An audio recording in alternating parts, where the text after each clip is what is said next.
Hello, everyone, and welcome to Ratio Christi South Africa YouTube channel. Ratio Christi is a university campus apologetics ministry, and at Ratio Christi we aim to equip students with historical, scientific, and philosophical arguments for the truth of Christianity. On our YouTube channel, we are interviewing leading scholars and apologists on various matters on a weekly basis, like we are doing again tonight. And for those of you who like our channel, please feel free to subscribe to receive regular updates on forthcoming attractions. Okay, so tonight we have the privilege of having Dr. Michael Licona with us. Dr. Licona is an American New Testament scholar, Christian apologist, and author. He is a professor in theology at Houston Baptist University and the director of Risen Jesus, Inc. Dr. Licona specializes in the resurrection of Jesus and in the literary analysis of the Gospels as Greco-Roman biographies. Does that more or less sound correct, Dr. Licona? Yeah, that's fine. Anything you want to add to that?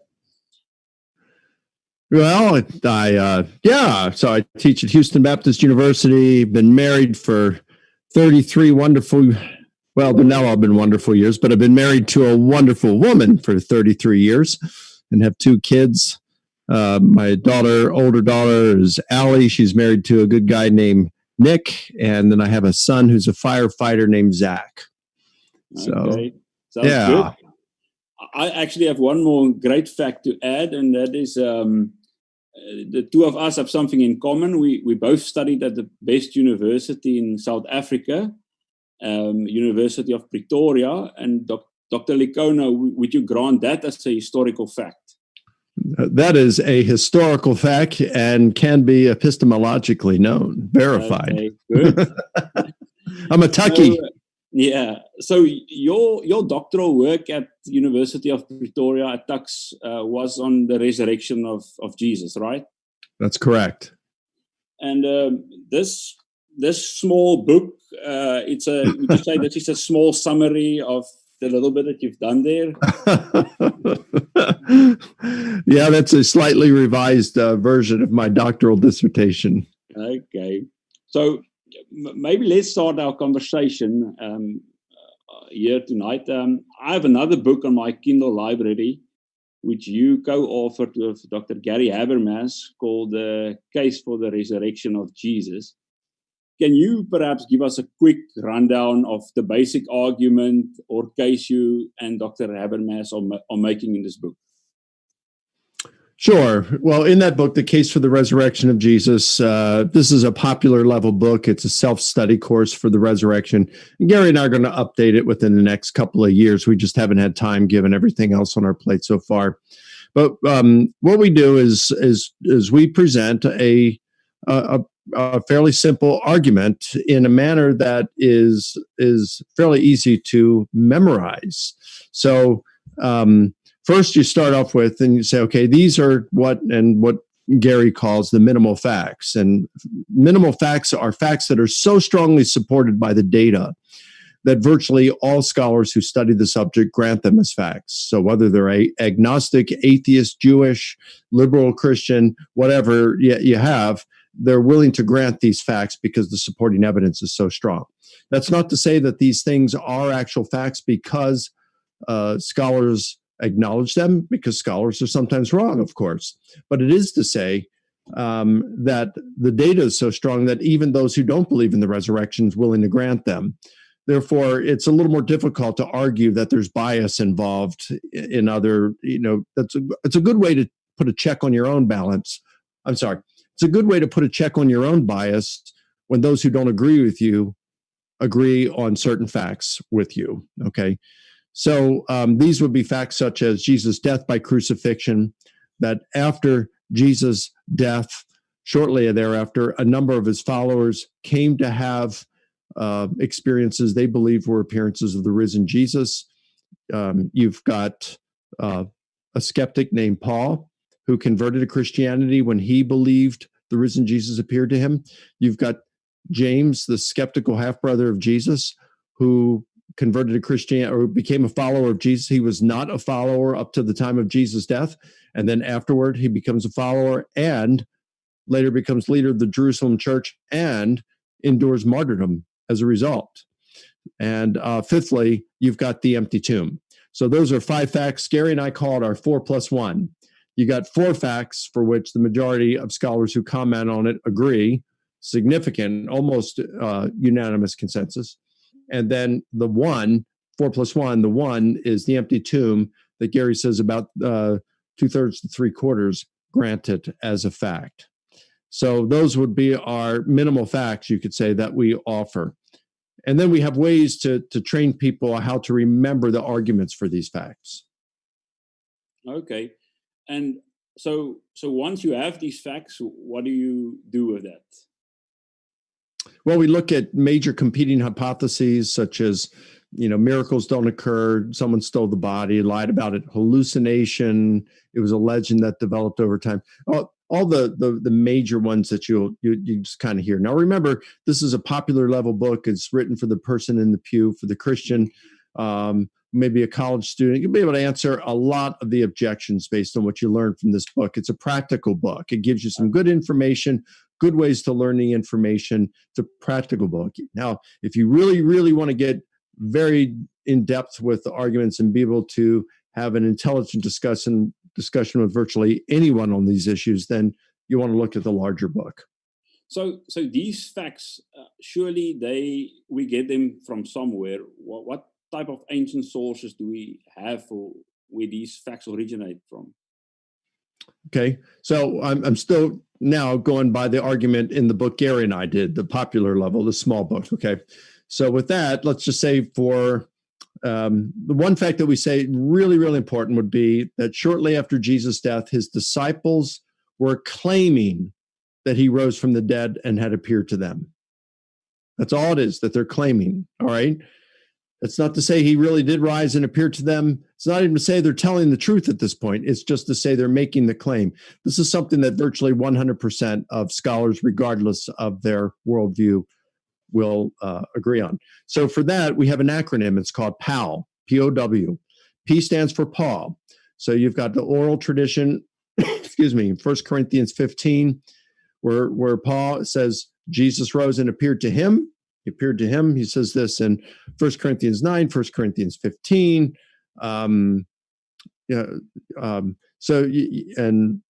You've got this. And Paul also says in 1 Corinthians 15, he says, whether I or they, and he's referring to the other apostles in this context, whether I or they, this is what we preach, and this is what you believe. So he's saying not only is he preaching the death, burial, resurrection, and appearances of Jesus, so are the other apostles. Okay, so we've got P, Paul. O, oral tradition. You do have that oral summary in 1 Corinthians 15. You've got probably some other oral tradition involved in Galatians 1:23, where Paul says that it was said of him, he who persecuted the church now proclaims the faith he once sought to destroy. Okay, so you got that. You've got the sermon summaries in the book of Acts chapters 2, 10, 13, 22, 26, where Paul talks about appearances, and you've got the Jesus apostles talking about the appearances, and most scholars would say that there's kerygma, that these are charismatic summaries. These are summaries of the apostolic preaching in these sermons. So you've got Paul, you've got the oral tradition in the creeds and the sermons in Acts, and then you've got the 4 Gospels, Matthew, Mark, Luke, and John, which talk about the resurrection of Jesus. And then you have Clement of Rome and Polycarp, called Apostolic Fathers. They weren't apostles, but they probably knew the apostles, and they talk about the resurrection of Jesus. So you've got these, and all they're about, you can talk about 9 sources in this way, just through this acronym POW. That's just for claiming, and then we can show they believed it, because we have another acronym that you can use for that, where we have these different sources that mention how the disciples were willing to suffer and how some of them actually died. So I use one called Lieutenant J. Dopic. So Lieutenant LT. So Luke Tertullian, J for John, and then Dopic, D for Dionysius of Corinth, O for Oregon, P for Polycarp, I for Ignatius, and C for Clement of Rome. So there's just an easy way to just remember some of these sources to back up some of these things. So we can show that the disciples are not only claiming Jesus rose, they actually believed it. So let me get this straight. So we have now these sources. Some are from the Bible, like Paul's letters, from 1 Corinthians that you've mentioned. And then we have some extra biblical sources as well. And all of them, they're making these historical claims. But how do we go about from a historical claim to what we would call a historical fact, if I can call it that way? I mean, do we need sort of an absolute certainty, or are there a way to actually get to that? Well, there is no such thing as absolute certainty when it comes to historical knowledge. I mean, none of us can have absolute certainty that we're actually in this reality that we think we're having. I mean, how do we know that we're not brains in vats somewhere being stimulated by a mad scientist to have the external perceptions that we're actually having? You can't disprove that. Or how do we know that we weren't created just 5 minutes ago with memories in our brains of events that never occurred and food in our stomach that we never ate? You can't prove that that's not the case. So you just can't know these things with absolute certainty, and none of us can get into a time machine, return to the past, and verify our conclusions. So just like other sciences, a lot like many things in physics, and certainly in biology and geology and archaeology, history is a discipline. It's a science, but it's a soft science. And we use strictly controlled historical method. We talk in terms of probability. That this thing is probably true, and there are different degrees of probability. Maybe it's slightly probable, maybe it's more probable than not, maybe it's quite probable, maybe it's, we can be almost certain of it, but that's about as high as you can go with something like that. And in order to get there, you apply methods. So first, you say, well, is this multiply attested in independent sources? So like if we're talking about Julius Caesar's crossing the Rubicon, well, who do we have reporting it? Do we have multiple independent sources? Do we have any unsympathetic sources? Well, we do. We've got like Cicero. He didn't really care for Julius Caesar, and he doesn't mention the Rubicon crossing directly, but he does mention Caesar being in Ravenna. Ariminum, and he had to leave Ravenna and cross the Rubicon in order to get to Ariminum. So that it would indirectly attest that he has crossed the Rubicon. And again, Cicero was not a friend of Caesar at that point. So you've got an unsympathetic source who reports it. You do have multiple independent sources. You have an eyewitness source who speaks of it indirectly. Julius Caesar doesn't even mention his Rubicon crossing, but he does mention how he was in Ravenna. And then later on, he says he was in Ariminum. So, you had to cross the Rubicon to get there. So you got that. You look for things that are early as well. So, and do you have multiple independent sources? And we do. So, you look at these kinds of things and then you say, well, what are the various hypotheses that can account for this? And which of these hypotheses seems most probable? And you do the same thing with the resurrection. Do we have multiple independent sources? Yep. You've got Mark, whose testimony is based on Peter, who would have been an eyewitness. You've got John, that most scholars do think today, even though they don't think that John, the son of Zebedee, wrote that gospel, most scholars, and I'm talking about, non-believers and even some moderate Christians, they do think that the Gospel of John contains or is largely based on the eyewitness testimony of one of Jesus' apostles. So you've got John, you've got Mark, you've got some other independent testimony in the other Gospels. You certainly have Paul, who's an independent source from the Gospels. You've got that charismatic summaries in the sermons in the book of Acts. So you do have multiple independent sources. You've got unsympathetic sources that don't necessarily talk about the resurrection, but they talk about how the church the Christian movement went stagnant. It about died, and then it broke out again and just spread throughout the world. Well, what could account for that? Belief in a resurrection certainly accounts for that. So, I mean, and you certainly have early sources, and Paul claims to be an eyewitness of the risen Jesus. So, I mean, we got some pretty good evidence for it. If you don't like what we've got for the resurrection, you're going to become very skeptical about a lot of other historical facts. The only reason you'd reject the resurrection, given the evidence we have, is you don't believe in miracles, you don't believe in God. It's your worldview more than the evidence that would go against it. So that brings up an interesting question I have. You've mentioned now Julius Caesar, but I mean, there's a lot of things in history that we do accept. How do these facts really compare to other historical claims that are not so controversial, really, that we all accept?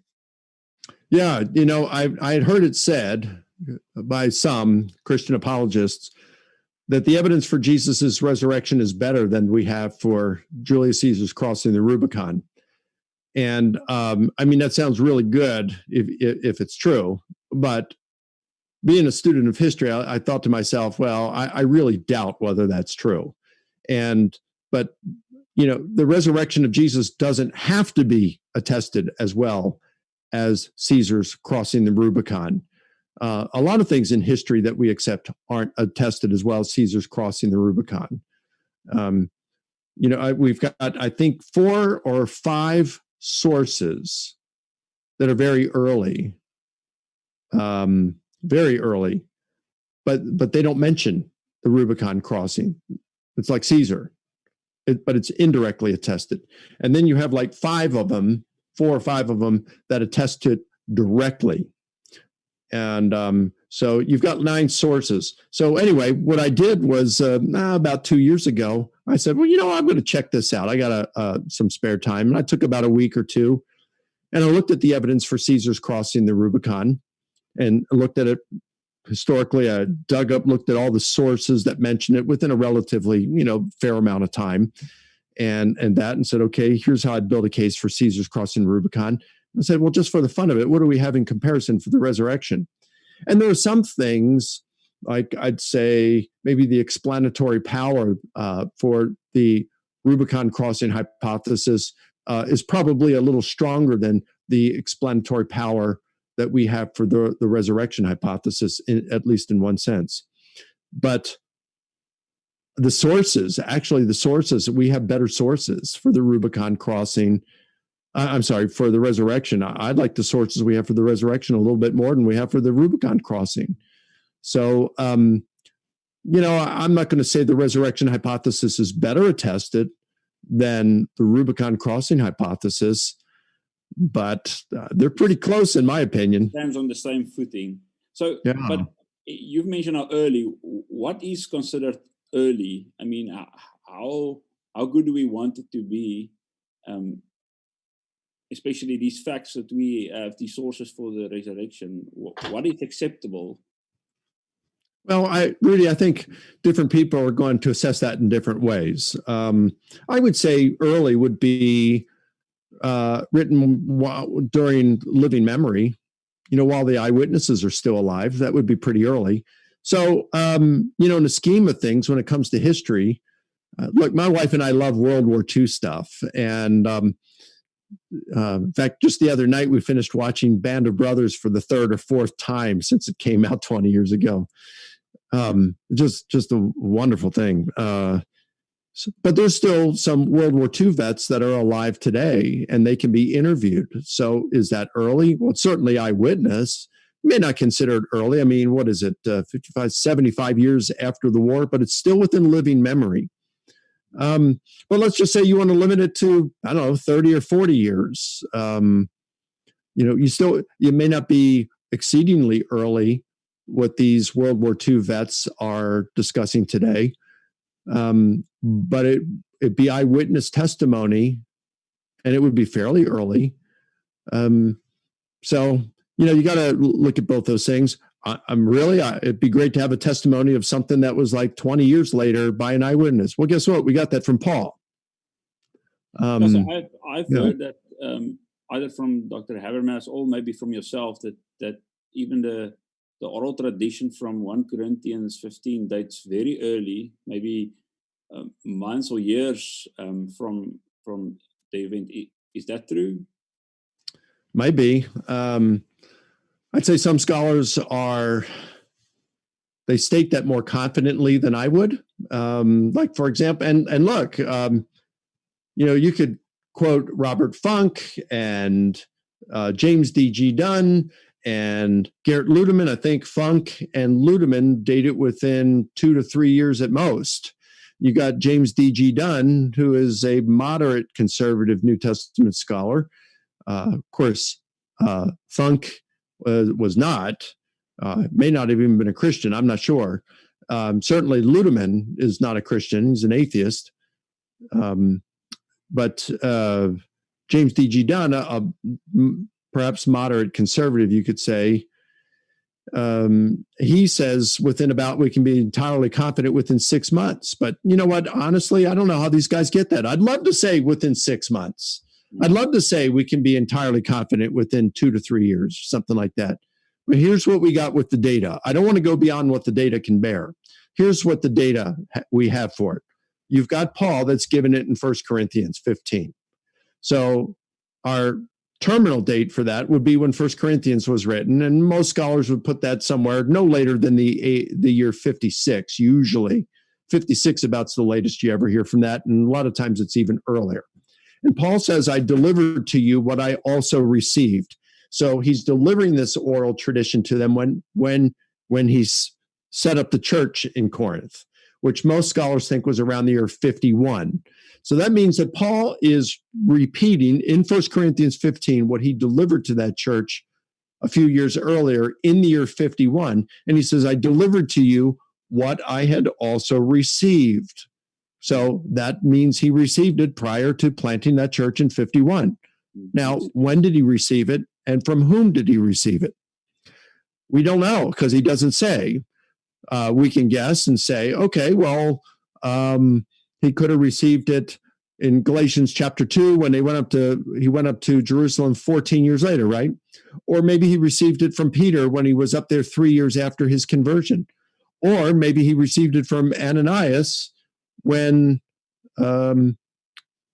he, right after his conversion, when he was blinded and he went into Damascus. Or he could have received it during any of his missionary journeys when he was with Barnabas or Silas, any of that time in between. And of course, when you receive that oral tradition, it had to be stylized. Someone had to put that together, and it had to be approved beforehand. So whenever Paul received it from whomever he received it, it's even earlier than that. But what I like to say, Rudy, is, we can say at latest, it's probably at the very latest is the year 50. And it could have been within months, and probably was within months of Jesus's resurrection, that this oral tradition in 1 Corinthians 15 was formulated. However, there's what we think and what we can prove. And the evidence just tells us that this oral tradition is probably no later than the year 50, and likely earlier than that, even much earlier. But we can't say with any confidence how early. I think we could say that, the apostles claiming that Jesus rose and appeared to them, in other words, the very things that were being claimed that later became formalized into that creed in 1 Corinthians 15, that would go back to the very earliest days. But the creed itself, I don't know what arguments they would use to get back to say, before 50 and be certain about it. Okay, good. So last question about the sources, then I'm going to move on. And this is a question I've always had when I initially looked at this. You've mentioned now a lot of sources from Scripture. Isn't it a bit circular reasoning to use the Bible to prove a story of the Bible? Well, yeah, I can see how you say that. I would say to that you're looking at multiple independent sources. When we talk about the Bible today, we think of it as a single volume. Now, then, of course, if you're an academician, you could also think of it as Well, there's the New Testament and the Old Testament, because you have your Greek New Testament in one hand, or if you're an Old Testament scholar, you got your old Hebrew Old Testament in the other one. So it's not just the Bible. But serious. I mean, you look at it and say, well, look, the New Testament is written. It has 27 books and letters written by 9 or more different authors. So it's not just one book. Okay, it's not just one book. You have independent sources within here. Most believe that John is independent of the other Gospels. Most believe that although Matthew and Luke use Mark as a primary source, they still use other sources. You got Paul as a different source. You got some of the other New Testament literature as independent sources. And then you've got other literature like Josephus, Tacitus, Lucian, Bar Serapion, who give us a brief, from their writings, we get a brief outline of Jesus's life and death, things like this. So you look at multiple independent sources, unsympathetic sources, early sources. You look at things, these are called the criteria of authenticity, and these are just common sense things. They don't prove, it's not like a calculator where you enter things, all right, yep, this is authentic. But they certainly weigh in favor of authenticity. That's all you can do as a historian. So Dr. Licona, so we have these sources. From these sources, we get these facts that are well attested by scholars, whether they are atheist or Christian. And now we are proposing, according to your minimal facts approach, some hypothesis to say, well, we need to be able to explain these facts. So what hypotheses are there to explain these facts? Can you maybe just give us a few examples of the best theories or hypotheses that exist to be able to explain, let's say, those 5 facts that you use in your popular version of the book? Well, it's hard to say what's in the pop version. I haven't even looked at that thing in probably 15 years. But I'd say the most popular one today amongst skeptical scholars, amongst non-believing scholars, would be the hallucination hypothesis. And some would just refer to that as visions, but it's the same thing. They just say vision because they would say, well, the term hallucination is just a naughty term. Nobody wants to think hallucination. So we'll just call it vision. So you get the pejorative term out of there. But hallucination today, at least within the mental health profession, is not a pejorative term. So that would be the most popular alternative hypothesis offered by non-believing scholars. So to that, I would look and say, okay, what about the facts that are really so strongly evidenced that virtually all agree on it? How does it account for those? Well, for some of the apostles, like perhaps Peter, we might be able to expect a hallucination. Now, we don't know Peter's psychological makeup, but studies done by mental health professionals have shown that approximately 7% of senior adults bereaving the loss of a loved one, and they're the group that have the highest percentage of hallucinations, highest percentage. Roughly 50% of them experience a hallucination of some sort of their loved one. Okay, when they're grieving the loss of that loved one. But only 7% experience a visual hallucination. Others said, well, I might smell their perfume or I just sense their presence in the room. Okay, but only 7% of the group most likely to experience a hallucination say they experience a vision, they see that person. Now, so out of, let's say, the 12 apostles, Judas kills himself, so we got 11. You might expect one of them, maybe 2, to experience a visual hallucination. And certainly there were more than just those there, because Matthias later on became a disciple, and he said he saw the risen Jesus. He was there from the baptism of John through the resurrection. So there were more than 12. It's just the 12 had the ultimate authority. They were the leaders, the inner circle. So I don't know. Let's just say out of maybe 100 different disciples that would have been within Jesus's entourage at some point, we might expect 7 of them. All right.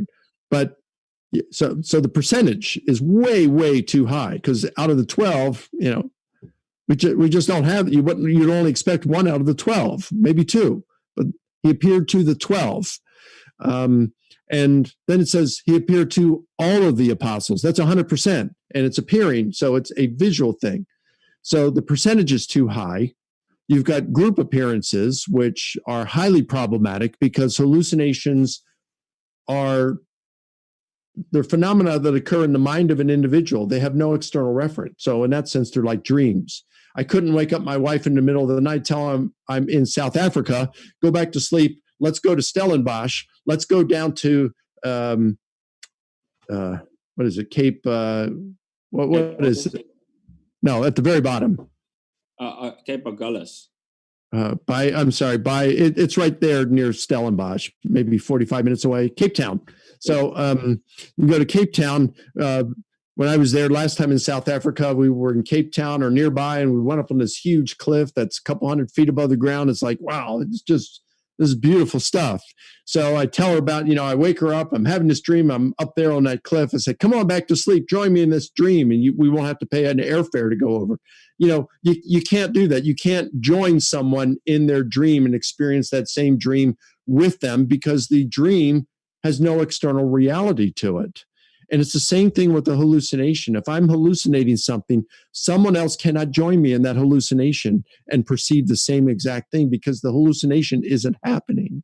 Mm-hmm. So you've got two problems so far. The percentage of percipients is too high.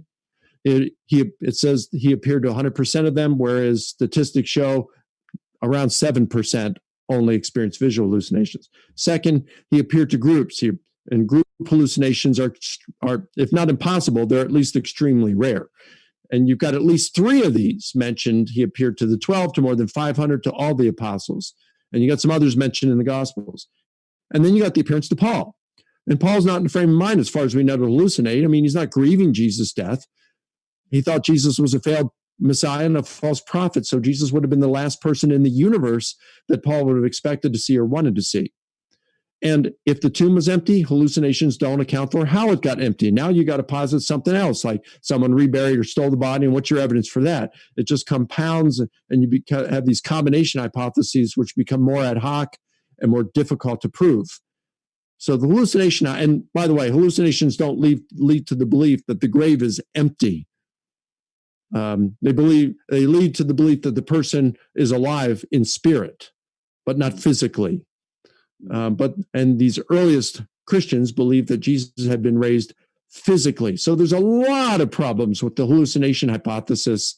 It's a terrible historical hypothesis, and yet it is the most popular alternative hypothesis. Why would that be? I mean, because what you've said just makes a lot of sense, but why would that be? Would that be because that's the best that's out there currently, or?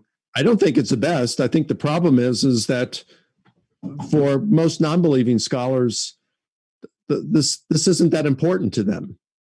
So they're not really thinking through this thing. And most of them aren't trained as historians. They've not even had a course in how to do history or, what is historical knowledge, and work through matters pertaining to the philosophy of history and how to weigh hypotheses and historical method. None of them have had training in that. So that, combined with they really don't care about it, they just take something that, well, I mean, on the face of it, it just seems like hallucinations make perfect sense, right?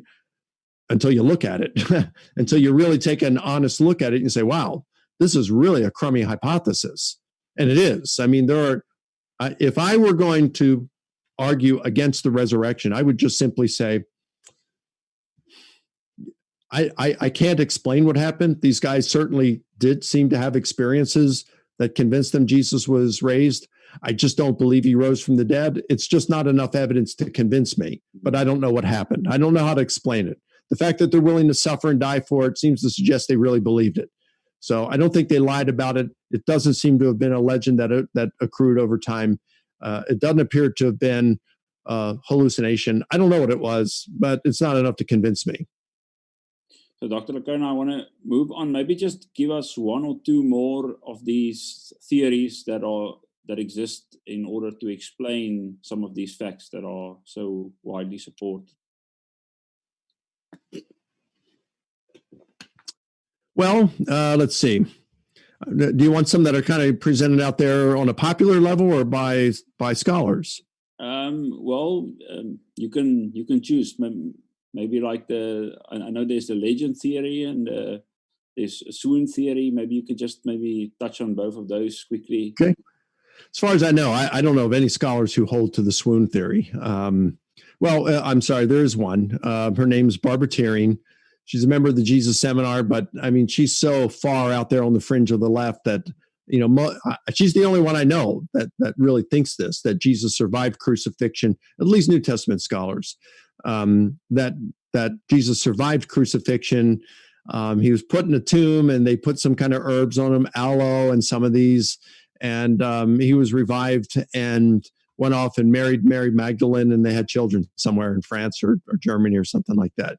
And nobody else, believes that. And for good reason. I mean, really, if these things could happen, if aloe and some of these herbs could work, then why aren't we using these in hospitals today? Gosh, if a person's whipped to the bone, scourged, and then crucified, really, I mean, you're going to be able to just put some herbs on them and they're going to be,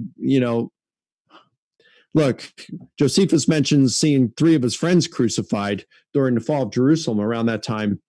And as a friend, as a favor to his friend Josephus, the Roman commander Vespasian, or Titus, removed all 3 of Josephus' friends from the crosses and gave them the best medical attention that they could at that point. And still 2 of the 3 still died.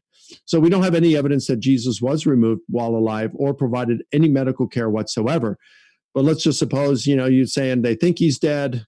They put him in the tomb. They put these herbs on him and stuff. I mean, if someone wants to believe it, go for it. It's a free world, but don't say that we're irrational as Christians. And no one would have.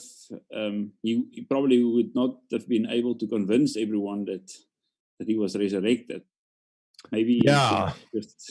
He's going to be limping around in really, really pathetic shape for a long time. So you're right.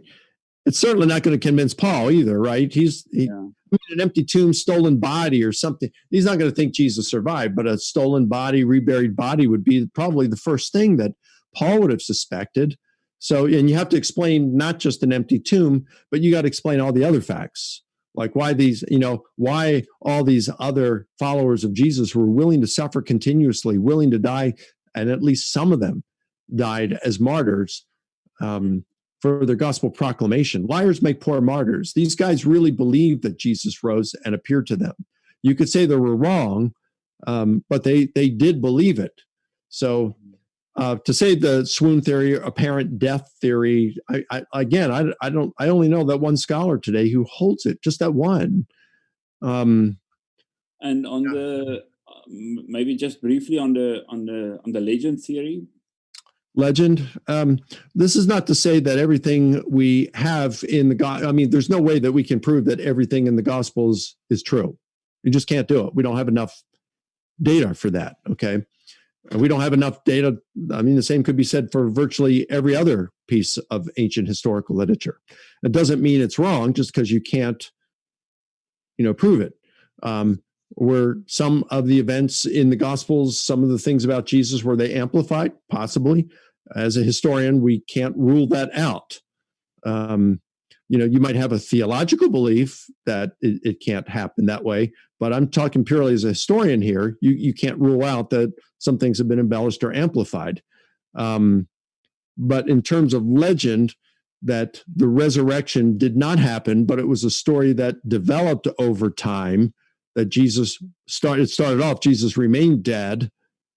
He didn't rise from the dead. And over time that evolved into Jesus rose from the dead.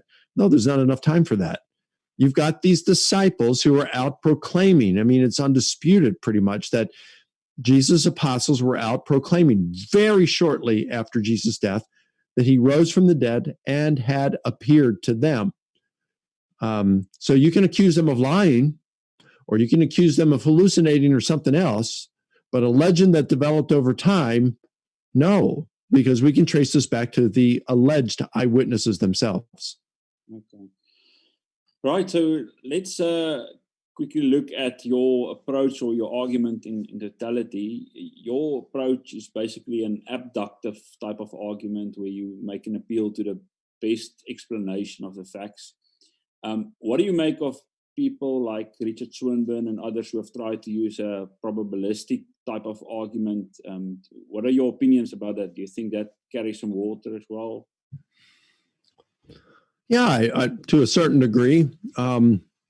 I remember when Professor Swinburne's book came out, The Resurrection of God Incarnate. I think it was 2002 that came out, I believe. And I got it right away. I read it and I'm thinking, wow. I mean, I heard, he says in here he can prove that Jesus rose from the dead using Bayes' theorem, prove it with 97% certainty. And I thought, this is awesome. This would be a great argument to use for the resurrection, wouldn't it? And then I read it and it's like, I don't know. I just didn't buy it. It just, the Bayesian, I'm fascinated with Bayesian analysis. But it just seems like there's some subjectivity, quite a bit of subjectivity involved in that and how you assess these things. And the way that he was arguing through natural theology, I mean, maybe I just didn't understand it, but I just didn't buy it. I didn't buy it as a means for establishing it. And apparently it's not just me, because you don't see Christian apologists out there who are using that argument. Hey, I'm going to show you how we can be 97% certain that Jesus rose from the dead. Yeah. So is that because you have to make a lot of assumptions and prior probabilities?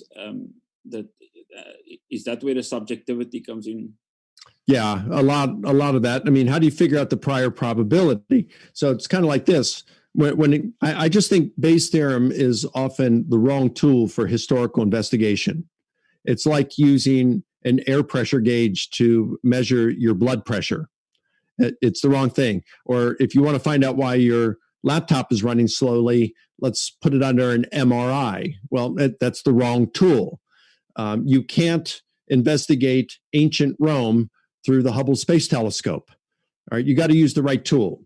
So, the prior probability is like this. And sometimes prior probability is fairly easy to learn. So let's say, I don't know, do you guys have the lottery over there in South Africa? Yes, we do. Okay.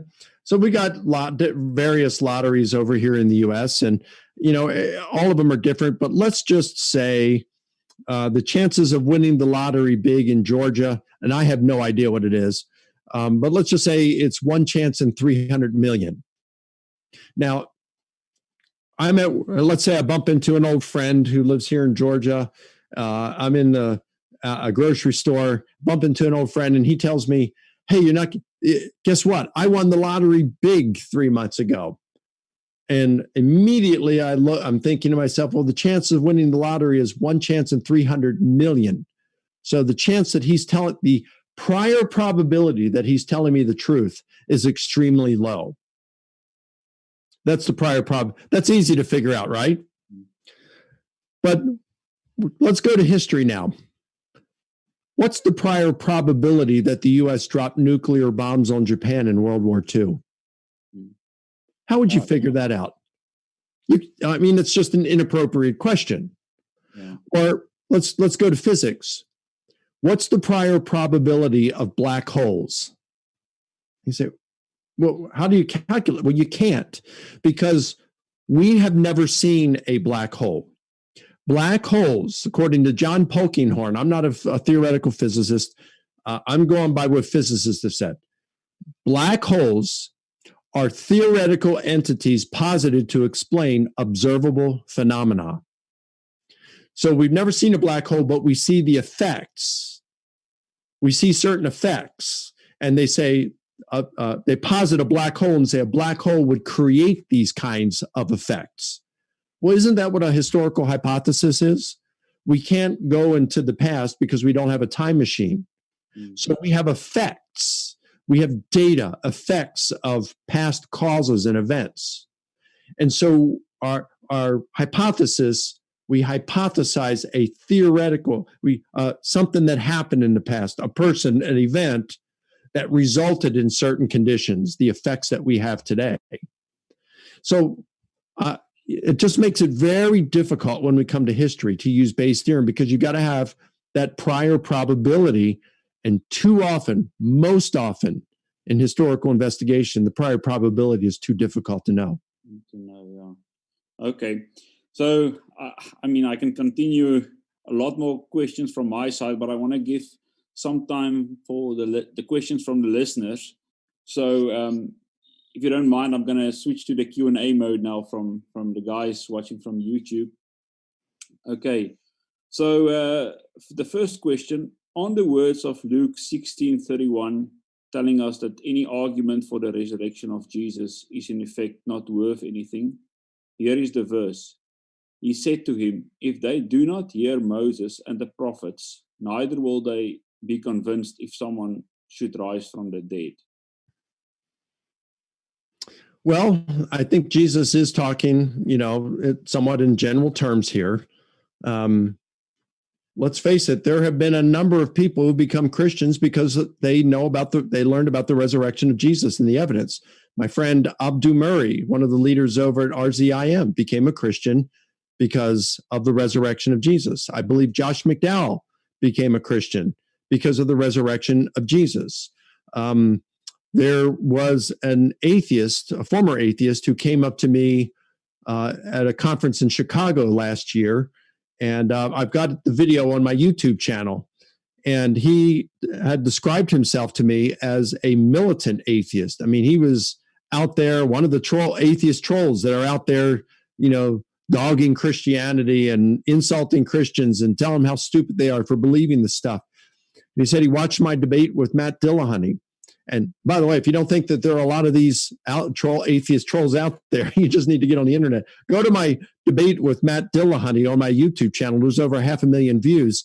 And you'll notice that 99.9% of the comments are written by these atheist trolls who are on there and just insulting. And so, that's okay, but that's just what they're doing. Well, he was one such person. And he said he watched my debate with Matt Dillahunty, and as a result, he became a Christian. And now he uses the arguments that I used for the resurrection in discussing with Christians. And then a few years before that, I was in Canada, and a former Muslim came up to me and said he was in Iran, and he saw my debate with Shabir Ali and on the resurrection. And then he watched some other debates by myself and Bill Craig, Gary Habermas, and some others, and he became a Christian.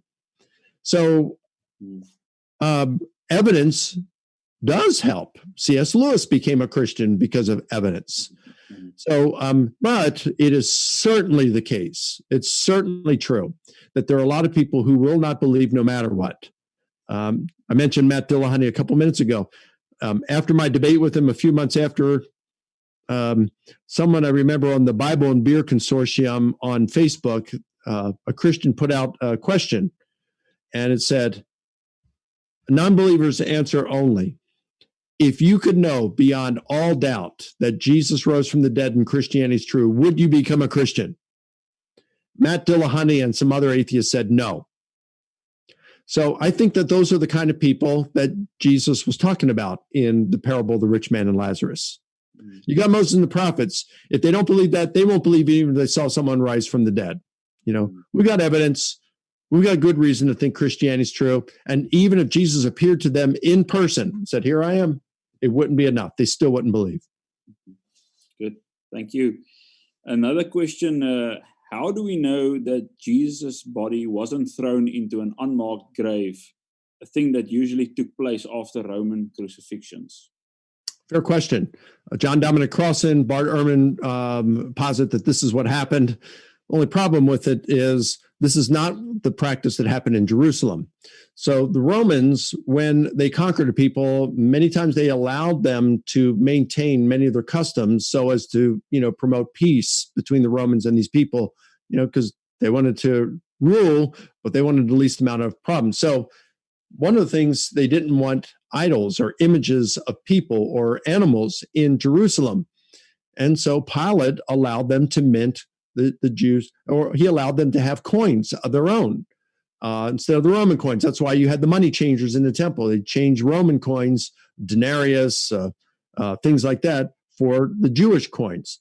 And even you'd have Pilate, he issued coins in the years 29, 30, and 31. They had no images of Caesar on it. They didn't have any images of any person or any animal on it. So they allowed them to maintain certain customs. One of the customs, of course, of the Jews is that, according to Deuteronomy 21:23, you couldn't allow a person to hang on a tree overnight or after the sun, when the sun set. They had to receive a proper burial. And we have evidence that this was a practice in Jerusalem.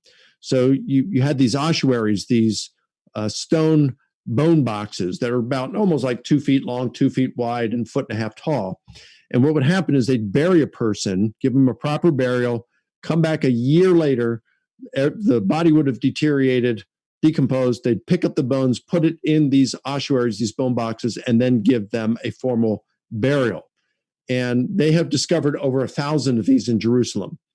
And these are dated. They started doing these around the year 30 BC. And of course, they stopped in 70 AD when the temple was destroyed. So you had this 100 years that this was done. Well, they have found some of these ossuaries with people who had been executed, burned alive, crucified. There's the famous one of Yehohanan, who is in the late 60s, was discovered, and they found the crucifixion nail still lodged in his heel bone. So we know here's an executed, crucified victim who was given a proper burial. Okay, so we got the fact that Romans allowed certain customs. We got the fact that you got archaeological evidence that some crucified people were given proper burials, and crucifixion was reserved for the worst of criminals, for insurrectionists, for slaves, people like that. So it's not like, well, we like this person, so we allowed them to have a proper burial, but others wouldn't. No. If you were crucified, you were one of the worst. All right. And then third, you got Josephus in his Antiquities of the Jews. Jewish War, Book 4, Section 317. And in there, he talks about that just a few years before the fall of Jerusalem in 70. So we're talking around the years probably 67, 68, that Josephus reports that some mercenaries for the Roman army came into Jerusalem. They killed a bunch of Jews, and this angered the Jews because they would not allow the Jews to receive a proper burial. And Josephus goes on to say that it was the custom of the Jews to remove the crucified and to give them a proper burial prior to sunset. Now, there you go. You've got a non-Christian Jewish historian who's telling us that at that period, right before the fall of Jerusalem, they allowed crucified victims to receive a proper burial. Now, I know Ehrman contends that there's a couple of different ways to understand that. But given the archaeological evidence we have of crucified victims being given a proper burial, and the fact that the Romans would allow the customs of their conquered people in many occasions, we have every reason to think that Jesus was given a proper burial. And by the way, they've never discovered any kind of pit around Jerusalem where these bodies would have been thrown into this common pit and buried. Outside of Jerusalem, outside of Judea, yeah, they crucified someone. They can leave them on the cross for days and then throw it into a common pit where the dogs, birds, and insects would feed off the corpses, but not in Jerusalem, not to Jews in Judea. Okay, good response. Okay, next question. How do you respond to the statement by Bart Ehrman? Since historians can only establish what probably happened in the past, and the chances of a miracle happening by definition are so remotely small, historians can never demonstrate that a miracle probably happened. Yeah, that's a great one. He's brought that up in a number of our debates. I think it's easy to answer. So if we're going to say a miracle by its very definition is the least probable explanation, by the way, I don't accept that as a proper definition for miracle. And in my big book on the resurrection, I talk about, I think there's 23 different definitions I found for miracle, a lot of them mutually exclusive. So, and even Ehrman gives two separate definitions. But okay, if we want to say a miracle by its very definition, let's go with Bart here. Miracle by its very definition is the least probable explanation. I'd say least probable in reference to what? You see, because if God exists and wanted to raise Jesus, then it appears to me that the miracle, the resurrection, would become the most probable explanation. It would be 100% certain. If God exists and wanted to raise Jesus, the resurrection hypothesis becomes the most probable explanation. So least probable in reference to what? Say, well, least probable by natural causes. Okay, I grant that. Jesus coming back from the dead by natural causes would be the least probable explanation, but I wouldn't call that a miracle.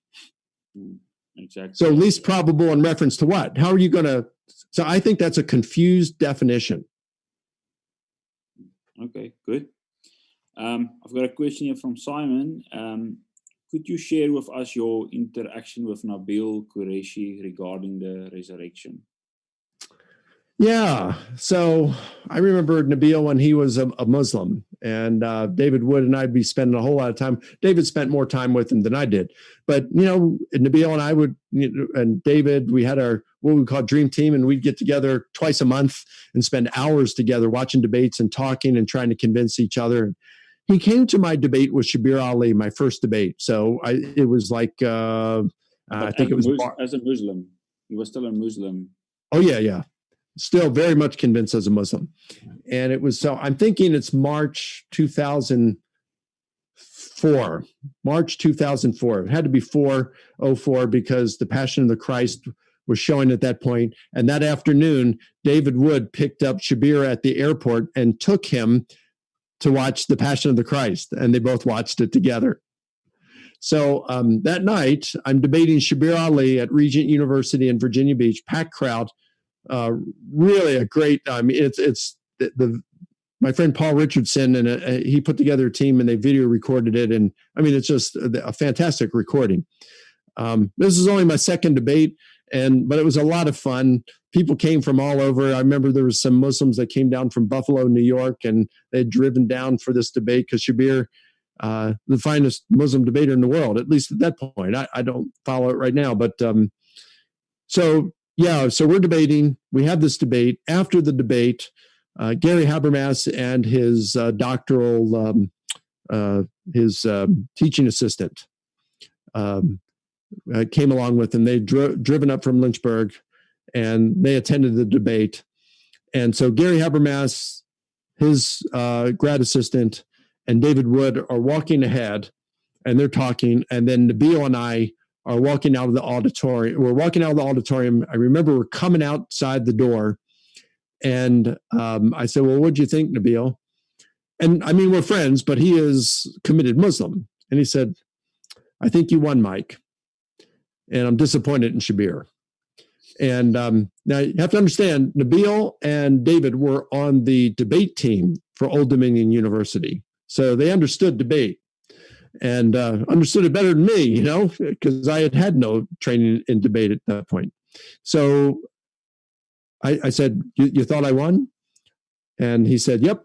I said, well, how would you grade it? And I remember, because we had this thing at this point, the way we rated it was we'd say, let's suppose you got a jar full of 100 marbles.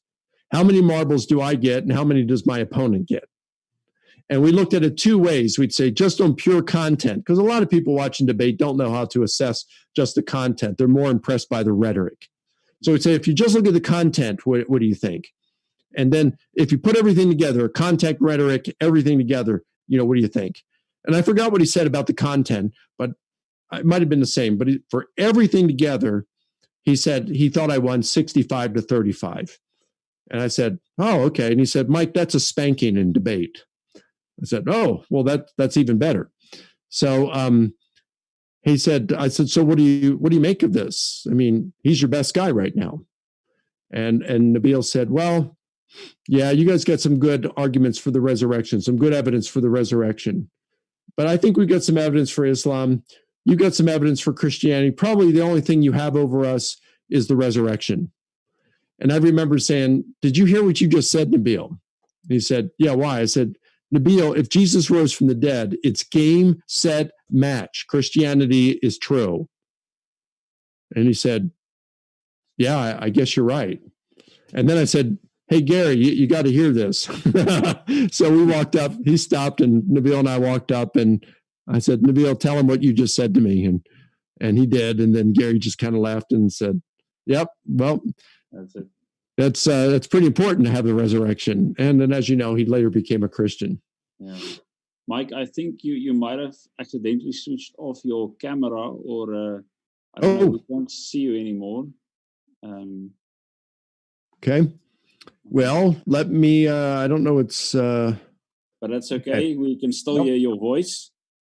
How long ago did it go off? Maybe 30 seconds or so. Oh, there we go. Oh, back on. Yep. So I don't know what happened there, but sorry about that. All right, no worries. So, yes. Okay, so those are all the questions. I'm just going to be sensitive to the time here. I want to thank you, Dr. Licona, for this. It's evening for us, your afternoon, taking time out of your busy schedule. And I know you have a lot to do and a lot of online debates to do and stuff, but thank you so much. And we would gladly welcome you back to South Africa anytime. And I also want to thank you, not being an excellent scholar, but in the context of everything, being a great ambassador. It's not always about how you argue and how you put the facts out there, but also showing that you're a Christian and ambassador for Christ. So and we can see that. So thank you for that. And thank you so much, Rudy. I appreciate that. It's very kind. It's wonderful to join you guys. Be happy to do it again sometime. Yeah, no, we will definitely have you back anytime. Just for all the listeners and viewers, so last week we looked at how traditional African religions form the basis for a thriving prosperity gospel in Africa. But next week we have Dr. Craig Keener, who's also a New Testament scholar, and he'll be talking about black man's religion.